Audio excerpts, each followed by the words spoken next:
gentlemen, welcome to your HIMediaTV news update. I'm your host, and Vladimir Putin warns of full-scale World War III in victory speech. Yay! This is by Brandon Cole from Newsweek. Vladimir Putin has spoken of the prospect of a full-scale conflict between Moscow and NATO that would lead to a full-scale Third World War after he claimed victory in an election condemned by the West as neither free nor fair.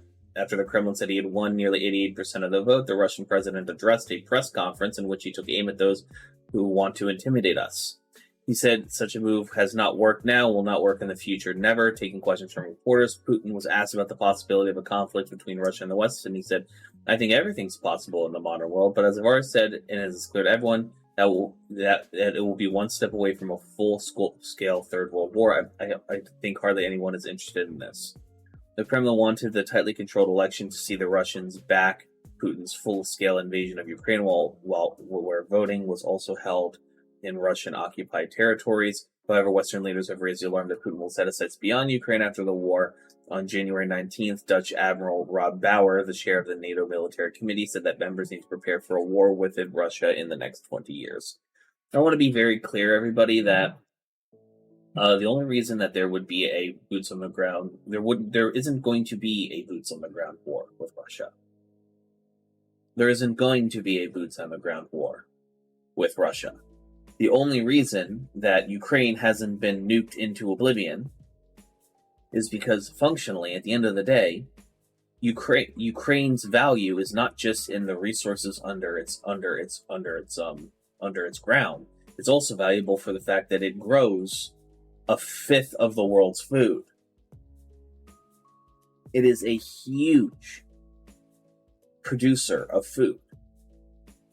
With it, so let's. And if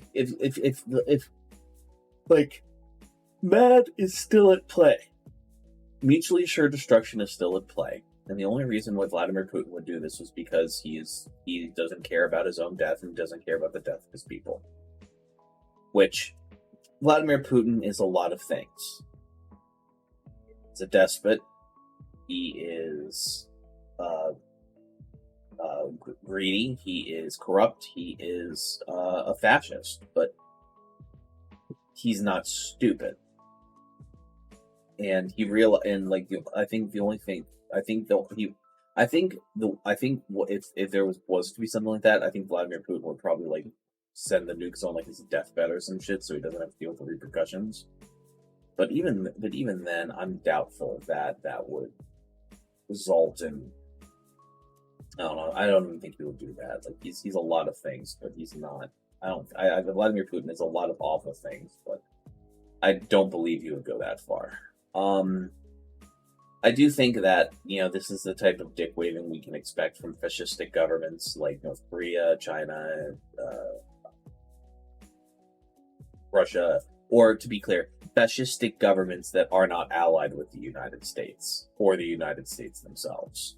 But that's neither here nor there. Ladies and gentlemen, thank you so much for listening to Nerd News today.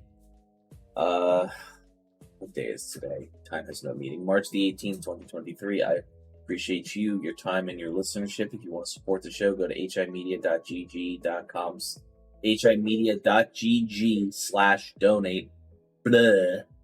And I'll see you guys next time.